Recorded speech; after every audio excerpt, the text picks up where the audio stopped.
This is video number 6 of the Theodore Klein life story.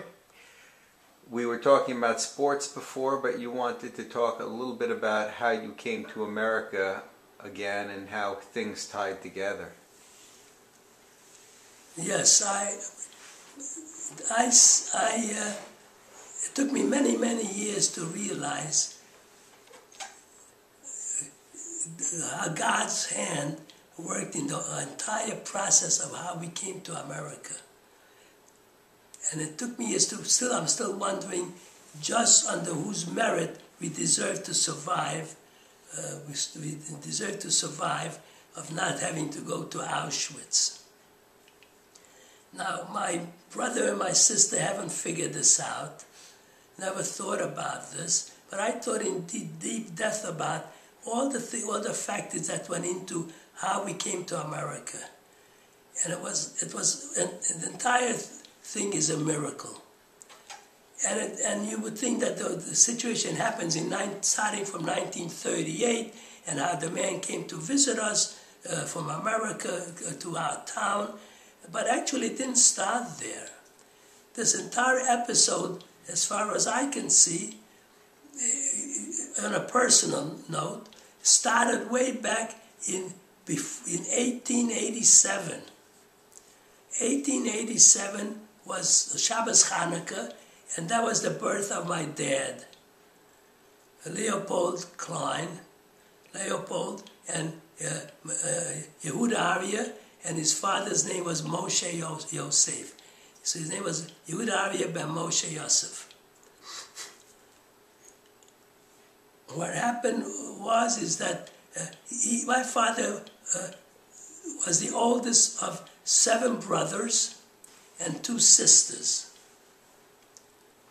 However, he was not the Behor, because he had other siblings, at least one other, perhaps even more, that were born before him but passed away, either in childbirth or whatever.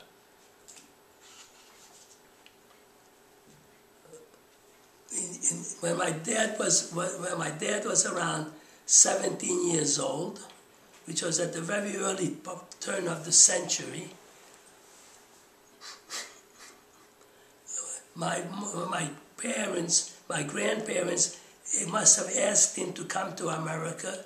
He had very young siblings, and asked if he can come here and help the family out, because they were very poor. They had a large family. Some of his siblings haven't even been born yet when he left, to come to America and see if he can work here and send some money back. And they sent him to Trenton, New Jersey, where my grandmother had some sort of either an aunt or somebody living in America, living in Trenton. And so my dad came to America, and he worked, and he sent money back home, and he did all this until 1914. And then trouble came. The First World War broke out.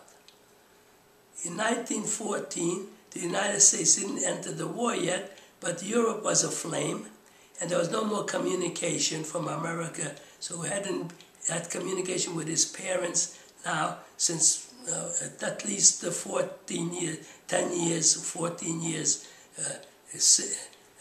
40 at that point. What happened is that in 1917, the United States was entered into the First World War. Excuse me. My dad was drafted into the army. He was stationed in Fort Dix, New Jersey, and he served there until the war ended in 1919. And he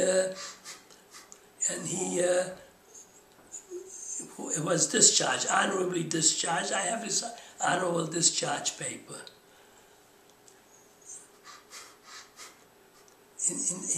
In 1920, my dad went back to Europe for the first time in all those years. They say he was here like 18 years.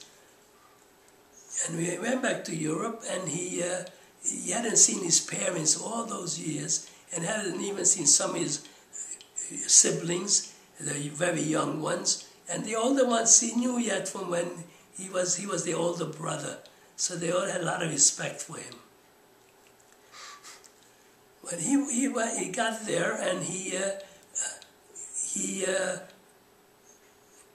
went to pay a shiva call with his parents to someone's house, and my mother happened to be helping out with that family, to feed them and everything like that. So my mother was single, and they introduced them to my dad. And then within a short time, they got engaged. And in 1921, they got married. September 21st, 1921. They had a little girl within a year, but the little girl died from crib death. And about a year or so later, my sister Eileen was born, Leah. Leah was born in December 12th, 1923. And then then they had another little boy about 2 years later, just about, maybe a little less, on July 27th, 1925, when my brother Alexander Ben Yehuda was born. And then in 1930, I was born. And so the years went by, anyhow, and all of a sudden Hitler took over in 1933. The depression came in right about thereabouts, was pretty heavy, and things got very, very bad. And at that point, this man, we had a synagogue on our premises. This man came to my dad. He says, "Make sure you're in shul the Shabbat, because I have a relative coming to visit me in this town in 1938.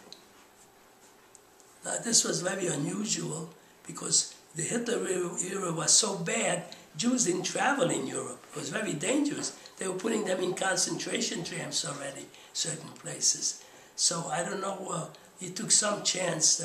Anyhow, this is one of the miracles. He came to our town, of all places, to come to. I could understand if he went to a big city, like Bucharest or Budapest or somewhere, but to come to a little town, like our little town, it was really a miracle in itself. Anyhow, sure enough, my dad met this man, and the man told them about under Hoover in 1932. Congress passed a vote that everyone who served in the First World War would automatically get a bonus of $500. So right after Shabbat, my dad wrote to the American Embassy in Bucharest and asked them if this was true. This is his serial number. He served in the service. Is he entitled to the money? And sure, within a few weeks or less, he got an answer back. Yeah, come get your money. You can go to America. Sure enough, he went up there, and then he told them he wanted to go back to America. So they told him, well, what's stopping you? He says, go back, you're a citizen. You're an American citizen. My father became an American citizen in 1905 or something like that. So he says, yes, he would like to go back, but the problem was he wanted the whole family to go back. Well, they changed the law somewhere in the 1920s that your spouse was not, or even though your children are, but your spouse is not automatically a citizen. They changed the law. So they had to write to Washington, to the Secretary of State, Cordell Hull, and to find out what the law was on September 21st, 1921. And this took a while, because I guess they had a researcher in Washington. Anyhow, finally they got an answer, and they showed him an answer that when they got married, the law still was that that your spouse was automatically a citizen if they married an American citizen. So that cleared the way, and then we all went up to Washington, up to Bucharest, and there we got the passport, and they gave my dad the money, and they set up our trip from our town to Paris. They got us a hotel room for the money.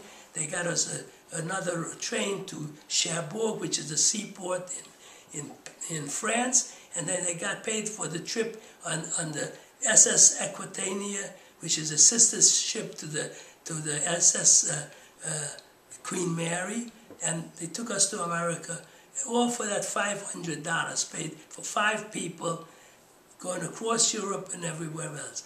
Now what's interesting about this, I'm trying to get it, is the historical perspective.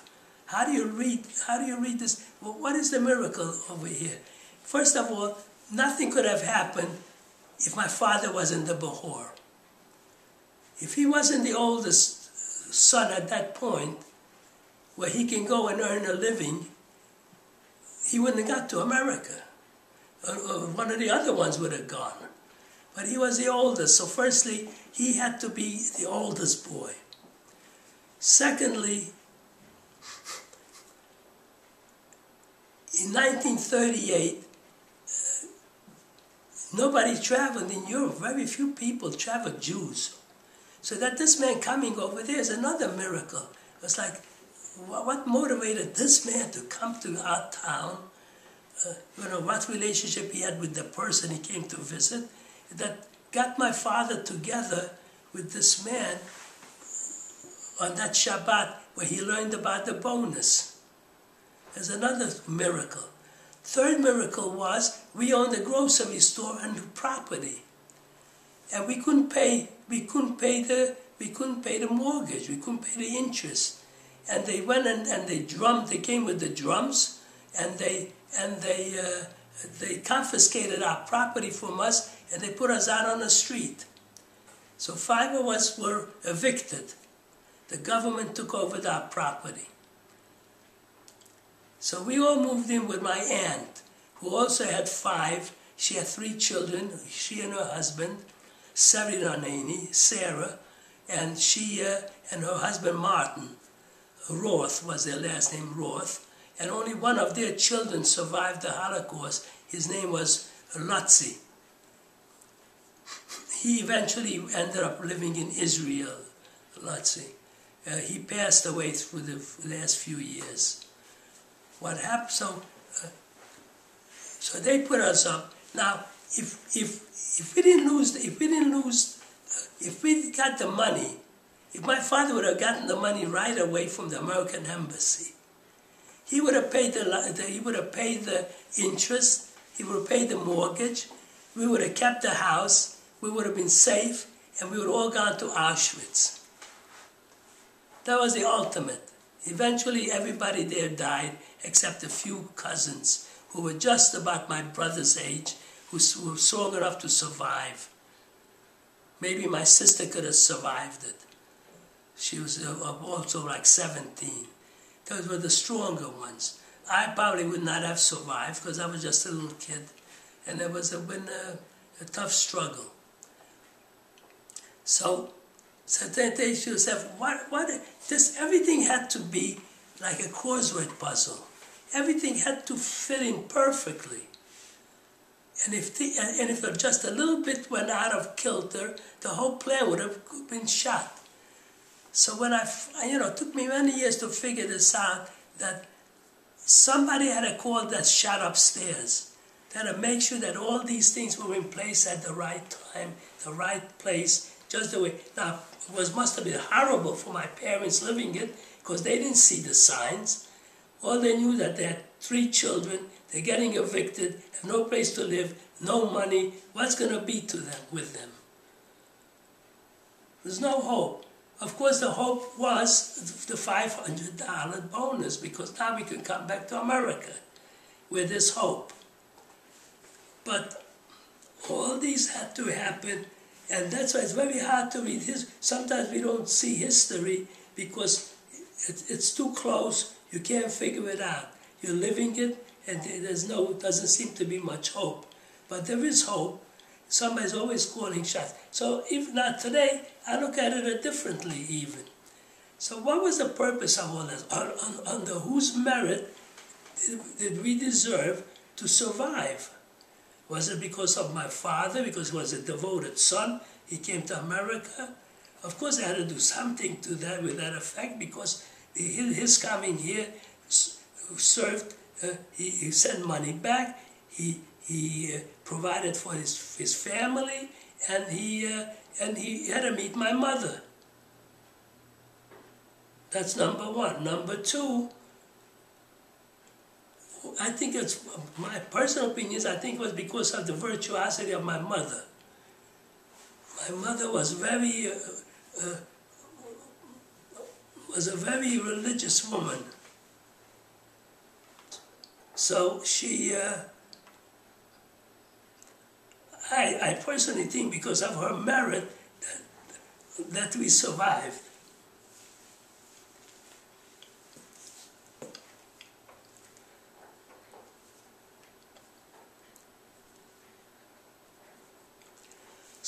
So then you say to yourself, well, what was the purpose of a survival? For what reason did we survive? So now you say to yourself, I don't know. Was it for my sister's family?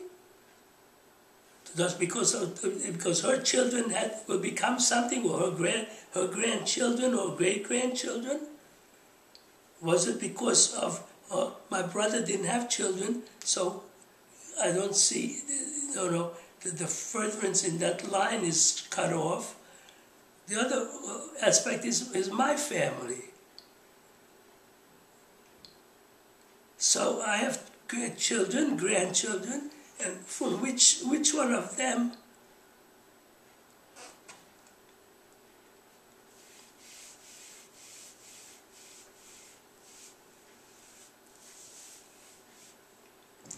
from which one of them is the future? Maybe from all three of them.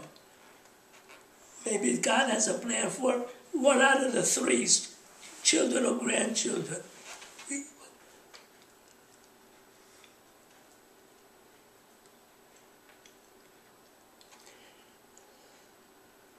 So we don't know these things. History will tell all this in the future, and we'll see how it comes out.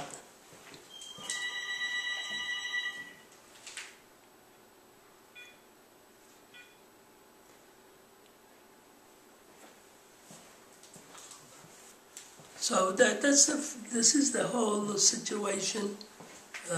As far as I can see, the historical value of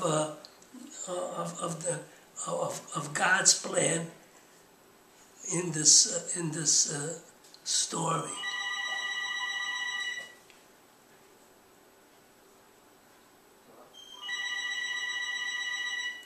But it's very obvious. It's very obvious that these things did not happen in a vacuum. These things did not happen. These things did not happen in a vacuum, and there's definitely God's hand written in this whole chapter that's in there, and we don't know just where the future is and how history will read it. Who knows, in the next 40, 50 years, 100 years, we don't know how it's going to show up. But these things didn't happen in a vacuum. People usually don't see history because they don't take the time out to look at history. They don't take out the time to really think about it and analyze it. It took me a long time to realize that all these things that were happening with us wasn't such a simple, thing. He came to America, he went to the army, he did this or that. It doesn't work that way, because that's not the end of the plan. We don't know what the plan is for who, for which child, which grandchild. We don't know what the plan is. But in order to get to that plan, certain people had to survive. Certain things had to happen. So I'm a great believer in that. And I don't preach any. I don't know how it will read, but maybe my children will be able to see it someday, or my grandchildren. So that's the end of this chapter. So let's go back to 1959 or 60 when you met Mommy. Okay. So how did you... That's another miracle. That's another miracle. You know, because you don't know how people affect your life. I ran into these fellows. I became friendly with these fellas. They were my age at that point. It was like around 30, 29, 30. And they decided to go to high school where they can take modern dancing and meet girls at these dance classes. And you don't know what happens. You can meet a girl, you can fall in love, and whatever happens. So I went along with this. I went along because I was part of the group, but until I got online to sign up. So the woman sitting behind the desk was signing everybody up for classes. It was adult education. I don't know what they charge for this program for 6 months. So I got online, I said, and it was my turn, and I said, what am I going to do with modern dancing? I said, if I'm going to come so far across the whole Bronx and spend my night here, I want to learn something. So I decided, I saw on the curriculum they had Rabbi Eisen and Mr. Eisen, and he was teaching modern Hebrew conversation. So I said, let me take that course. So I took the course. And about a week later, the school started, and I went into the classroom, and I was there a little earlier, perhaps, because there was a seat in the first row, last seat in the back, first row, was empty. So I went all the way in the back, and I sat down. And just, class was going to open in a few minutes later, and in walked in this young woman, very attractive, and she walked in the back, and my seat was open in front of me, and she sat down right in front of me. So, conversation was anyhow, we started to learn and whatever they talked about, and then... Did you talk to her that first class? Yeah, we talked, because she was sitting in front of me, so we had a little break, so we conversed a little bit. And so after the class, so meeting the guys, I said to them, why don't you come with us? We're going to go have a cup of coffee in the cafeteria. It was right over there on 67th Street cafeteria, a big cafeteria. You know, I said, come. This was at night, right? Yeah, night. It was night school. It was everybody worked. It was night. It was adult education. So she came with us. So we spent the night together, we walked back home, and then we got into our cars and left. So the next week, at another class, same routine, went there, after class, we went out, we joked around, you know, it was very fun. So anyhow, this continued all what it goes. At one point, instead of going to the cafeteria, she has a reason why, but she said that she invited us up to her house for the coffee. So we went up to the house and we had coffee and we talked. It was about 4 guys and her. And we talked and all that. So that was very nice. And then finally the months sort of went by, and then I was getting close to New Year's. You know, came to I think she went away for the Christmas break. She went to Michigan to see her brother was living in Michigan, and she went there with her daughter Jacqueline. Jacqueline was about 11 years old at that time, 10, 11 years old. So she went there with her, and they spent a little time with her, and then she came back. It was the week of New Year's, so I called her up. So she was surprised. She didn't know how I got her number, but I snuck into the back room and had a telephone there. I took the number off, because the other phone didn't have a number on it. So I took a number, I called her up, I asked her for New Year's Eve. And I don't know, I don't know. You actually were doing this thing for months with the coffee before you asked her out. Yeah, right. I did all of that. And you weren't talking to her in between classes. I wasn't a very forward guy with women. I was rather laid back. I wasn't, You're shy. I was sort of shy. She won't admit that, say that about me, but I'm not a, outgoing personality. And so she had different problems, different situations with different girls that I'd taken out. We went into crazies in a way, I remember one woman. We were watching this movie, North by Northwest. I took this woman to the movie, North by Northwest, and I never believed this. She started to see, she's talking out loud in the movie, and she's nervous. A guy's climbing up on all those faces, on the president's faces, and she's carrying on. Now, she's not a youngster. This is not, it's a movie. And I start to sling down on a chair like I'm not with her. I felt like such an idiot. I couldn't understand. So we finished and we came out. So I took her out to a cafeteria. We had a little a snack, and so she's telling me, she wants to get married, and what she liked to have a maid. She liked to have, I said, what the hell? I don't even know this girl. And he's talking about she wants a maid, she wants this, she wants that. So I says to myself, well, what kind of, you turn you right off. He wants a maid. I know how my mother works, and I got to get her a maid. Forget about it. So I never called her again. Had another one like that. I met in Manhattan, and I took her out to a show, and then I took her. Then we finished with the show. We took her out to eat, and then she says, I said, we're going home. She goes, let's take a cab home. I were like on 44th Street, one of those where the show's place, and she wants to go to the Bronx. I had to buy a cab for her to go up to the Bronx. So I says to her, I'm sorry, no, we're going to take the subway home. We're not taking no cab home. She was angry at me. She was so angry. So, but I felt an obligation. I took her out.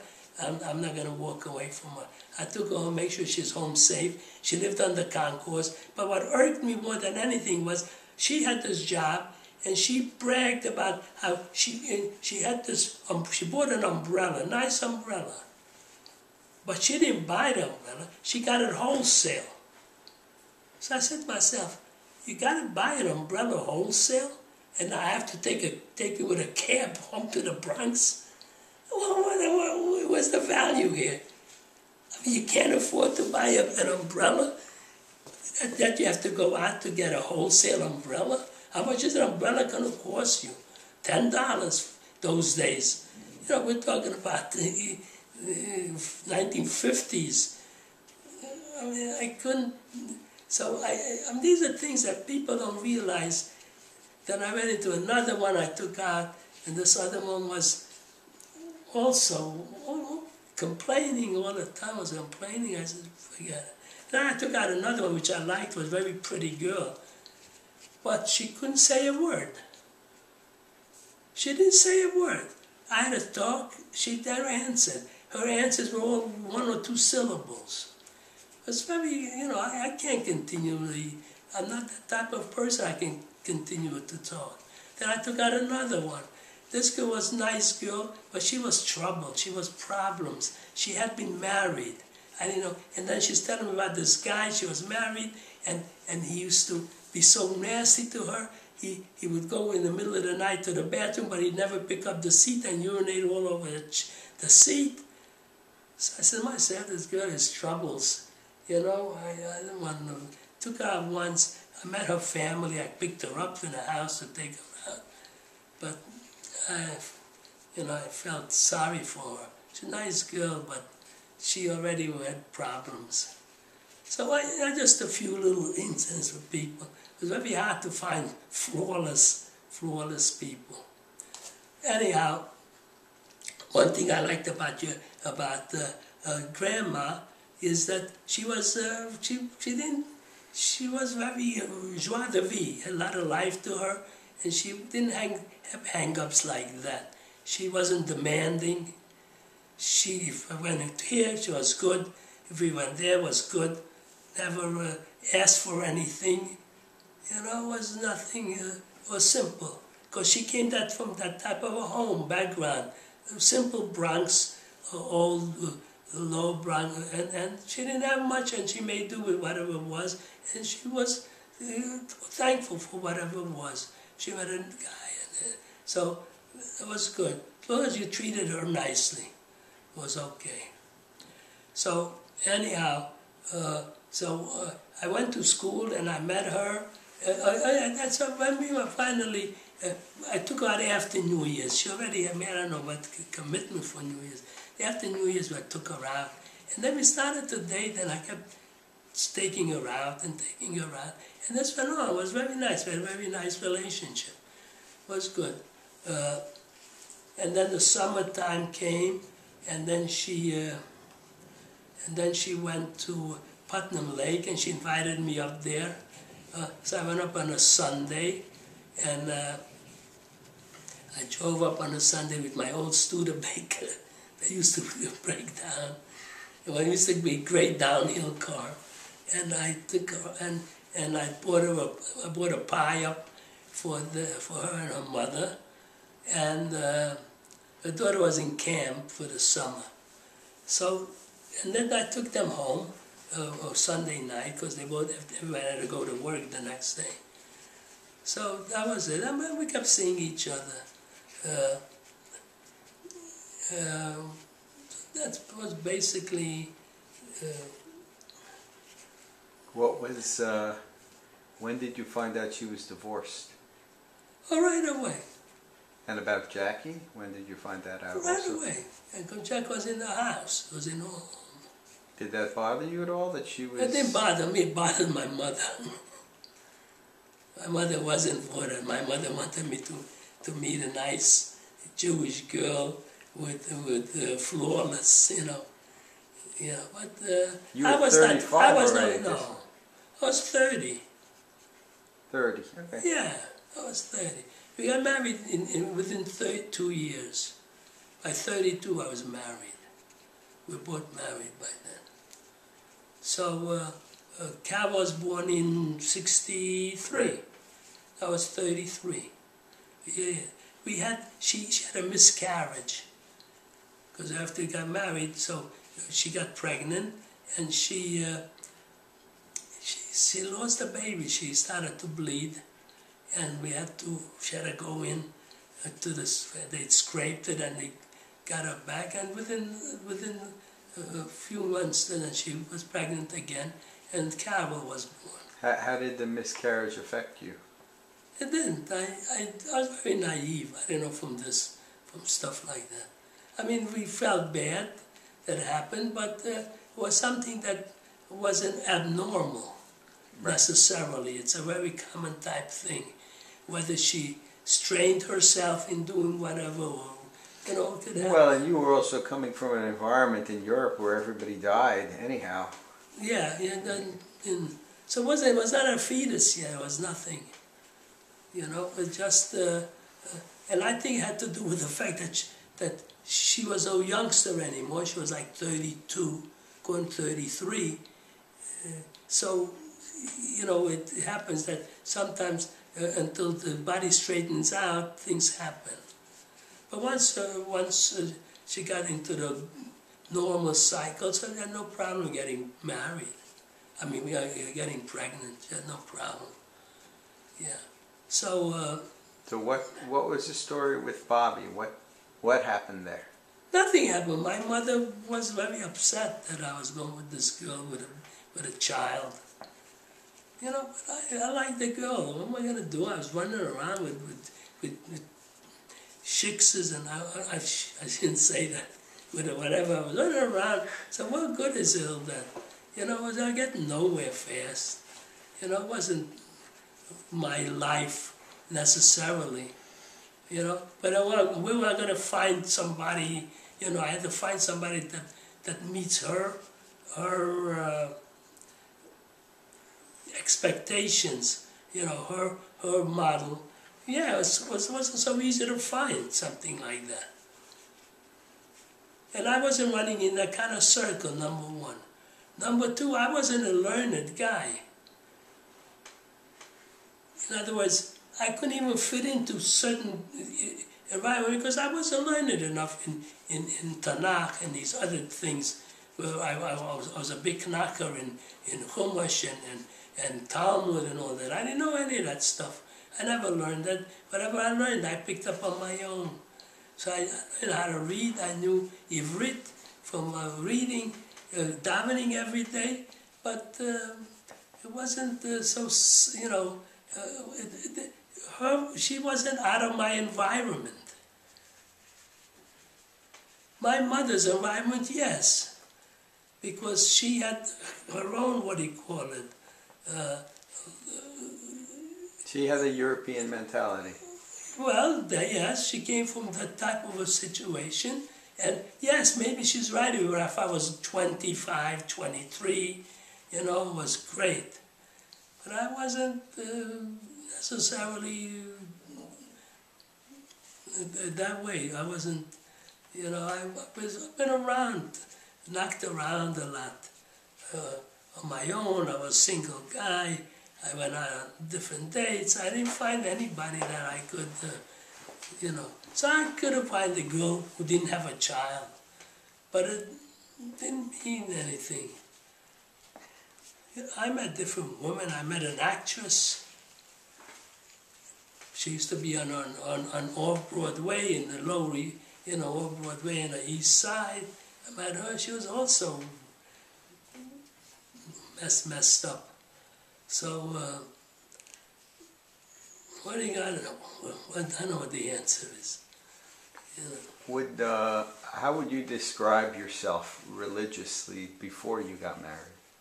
I was always religious. Let me put it that way. I was always very religious. You have faith in God. Yeah, I was very religious person. I believed. I also broke rules and regulations, but I also believed in God. You know, I had a faith.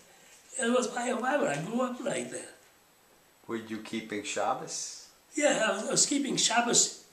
Yes, I was keeping Shabbos whenever I was home with my mother. There was no question about it. You know what I mean? But when you were on your own, you would do other things? When I was on my own, it depends what the situation was. You know what I mean? I had to live the way I could live. You know, that was it. I mean, I wasn't always home. And there's nobody standing over me and saying, oh, don't do this, you know, you can't put on a light, you can't do this. At home, forget about it. Well, I knew my mother. I knew what she wanted, and my mother was very smart.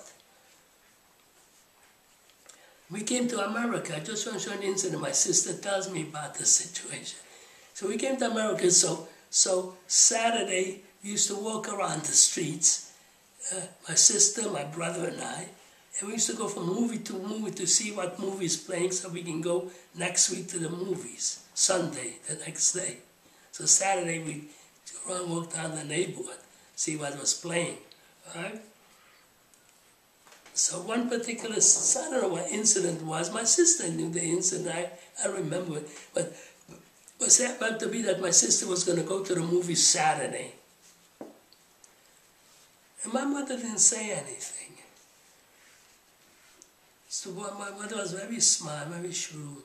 So she says to her, my child, she says, if you're gonna go to the movies today, so what are you gonna do tomorrow?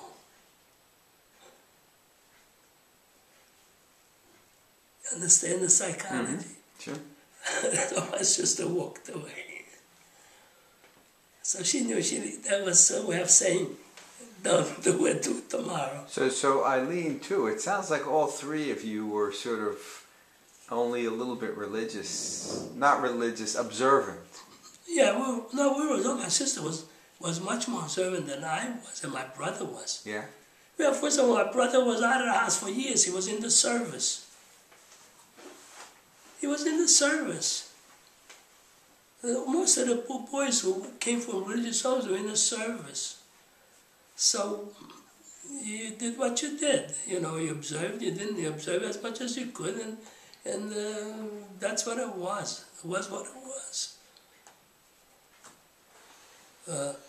Yeah, we were away, and then, you know, Shabbos, as long as we stayed in the house, that was the house rule. That was it. We kept it. My father was easygoing. You know why my father was easygoing? He lived 18 years by himself. Right. He used to tell me that when he was in the army, so they made him in charge of the pantry. She said he used to have such beautiful big slices of meat he used to slice. You know, he was like in what do you call that? In the chef's domain. It's like a kid in a candy store. Yeah. So, you know, so what do you think he was going to do for 18 years by himself? Nobody told him. He didn't live in an environment where everybody, you know, was... You did what you did, I'm sure. I never asked him. None of us ever asked him what you did. I just heard him talk sometimes, say about he was in the army and they used to have all this food around and meat around and everything. So, well, my mother, no. My mother was from a strict, always with strict families, always with strict, you know, that was her life. So, so when, what, do you remember the first time Mommy met Bobby? Yeah, I took her over to meet her. So my mother, she says to her, oh, she's very nervous. Her eyes are going. She goes, she's very nervous. She told me. I don't know if when I told her about Jackie, but at one point I had to tell her. And then of course, she wasn't too happy. Of course, she was my age, so I expected her to be. You know, I can see if she was a young girl. So you say, oh, nice young girl, clean girl, blah, blah. But you're talking about a grown woman at that point in life. Well, once a woman reaches 30, she's not a kid. It's right. So Bobby didn't come to your wedding, is that? She didn't come to the wedding. But once the kids were born, oh, she loved the children. So, well, what was it like at that time? Like what? With Bobby and Mommy, and what was... There was no relationship. There was no relationship, but eventually she came around because we had the children. And once she had the grandchildren, it was nice. She used to come over. She used to even, I think, babysat. We used to take the children over to see her. Did she warm up at all to Mommy, really, at any point? Yeah, well, Louise didn't resent her. Your mother was never the type to hold a grudge, to resent. She'll talk about it, you know, but was never like that. Never spoke disparagingly about her. And my mother didn't, what do you call it? I think she came to the weddings. The kids' weddings? To our weddings. To our children's weddings. Oh, yeah. She came to the bar mitzvahs and She everything. came to the bar mitzvahs. So eventually she was back to the family. You know what I mean? It was just that because she resented it. She went to that Rabbi Dreisinger. I told you I was there, to complain to the rabbi. How could she do what? He shouldn't marry her, you know, and all that. And the rabbi told her, he says, you can't stop that. It's against the Torah, against the law to break up you can't do that. So I guess she, in a hard way, she accepted it. But that wasn't her, that was not in her, how would you say, you know, in her plan for me.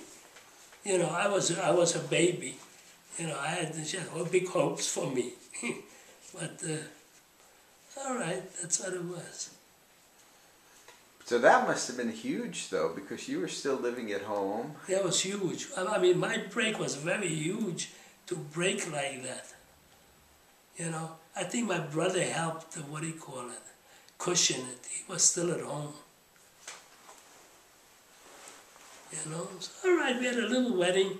We had a wedding in my wife's apartment. We got a minyan.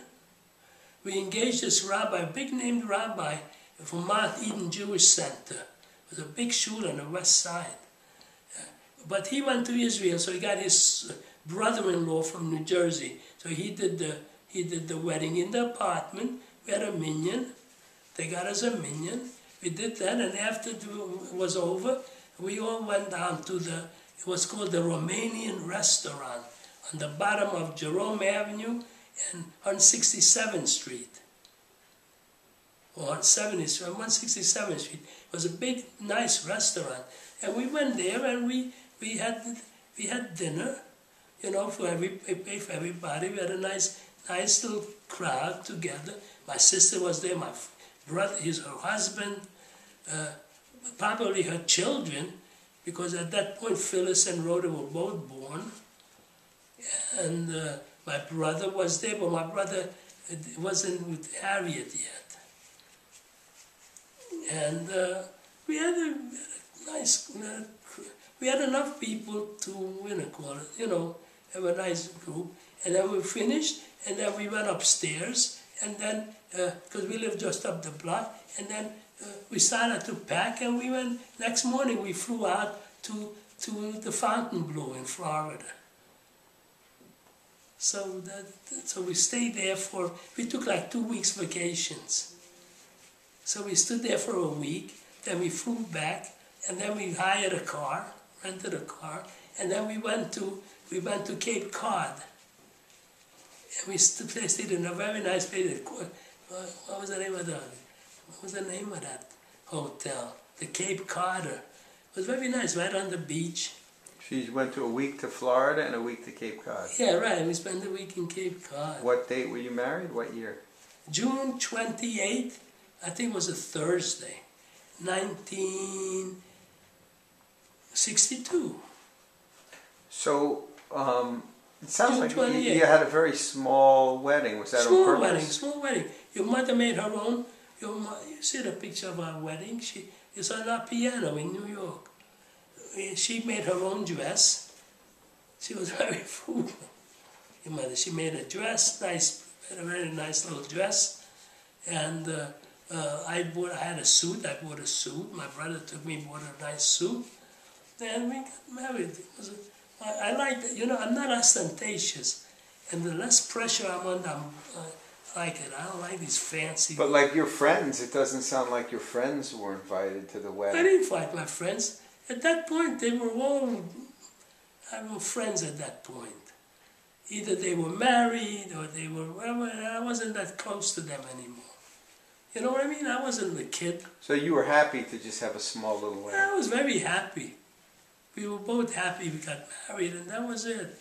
I didn't need all that business, you know. It's okay to when you, but I didn't miss it. Let me put it that way. I mean, we made nice weddings for our children, but it was a different ball game. Children were much younger. It was a different game. You know, younger woman, everything. We already went through a lot in life by the time we got married. Right. What was your relationship with Jackie? It was very nice. Jackie and I, very nice. She was about, we got married 62. She was 12. She was about 12, going on 13, something like that. Was she happy you guys got married? I don't know that. She had hangs up. She went to psychiatrist and all that stuff. At that era or later? Later. Yeah. Later. No, she was a kid. But I'm sure she was unhappy. Listen, she lived with her mother all her life. They slept together in the same bed. You know what I mean? And all of a sudden, here comes this guy, kicks her out, and now she's living with his mother. So, you know what I mean? It must have been very traumatic. I felt sorry for her. It wasn't, you know what I mean? It's, I don't think it was very easy for her psychologically. What do you, I mean, in your thinking, wouldn't that be sort of traumatic in a way? Sure. Yeah, so that's what I think happened there. So, and then she was uncomfortable, and then she hit, don't forget, then she hit the teen years. And she had teenage... What was she uncomfortable about, you said? She had teen years. She became a teenager. She resented, you know, her mother telling her this, you know, there was fighting. So it wasn't fun, you know, with a teenager. But your relationship with Jackie when you first met Mommy, it was good. No problem. Jackie seemed to like me, you know. A couple of times I think I took her down to Madison Square Garden to the hockey game. Just she and I. She came with me. And no good. Summertime she went away to the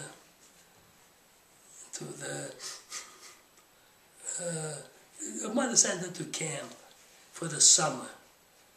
So she was like, she, you know, dumped her. She went out. So we spent the summers together,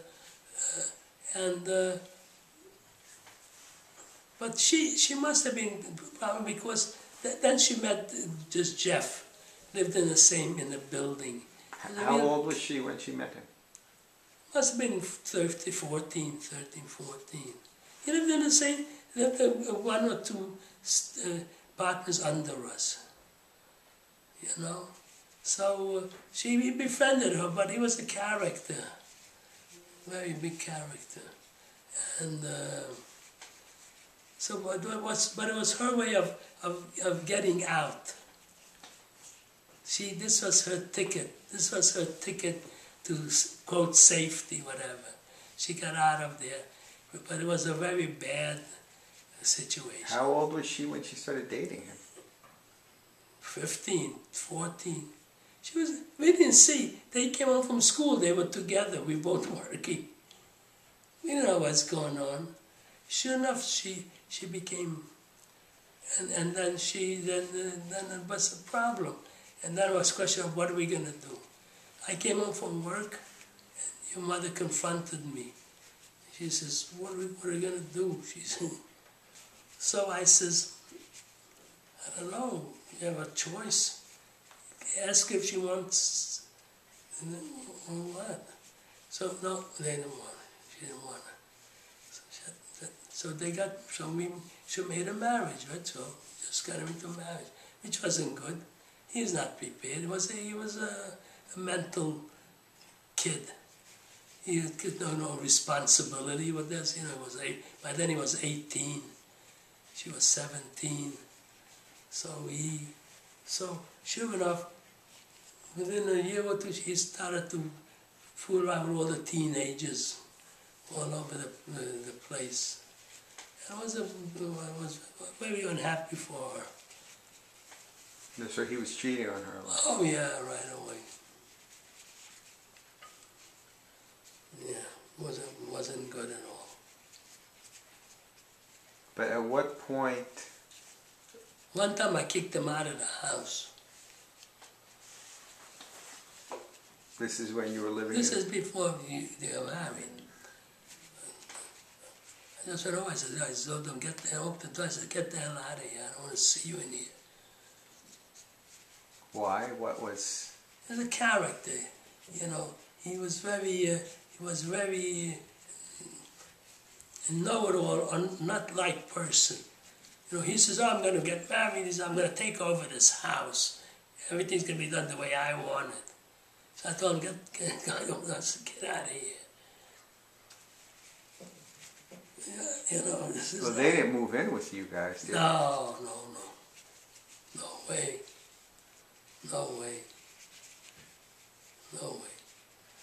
Within a short time, Monicola was going to have a baby. Your mother had Carol. No, me. Oh, was it you? Yes. Oh, was it that far already? I don't remember. Yeah. And Michelle's 2 years younger than me. 2 months younger than me. Oh, yeah, right. What am I thinking? Yeah, it wasn't Carol. Oh, it was me. yeah, I thought this is gonna... So they were just So kids you together. didn't like Jeffrey from the beginning? No, your mother either. We hated him. Because we saw him no good. We saw absolutely no redeemable features for him. We just saw trouble for her. What did Jackie see in him? Escapism. Escape from our home. It was a way for her to go out. And maybe by having the child, she would show, that we, have his role. But she wasn't escaping because her life was so bad with you guys. She was escaping probably maybe because she was angry at you for getting married or something? Yeah, it could be. I don't know. Many years later, it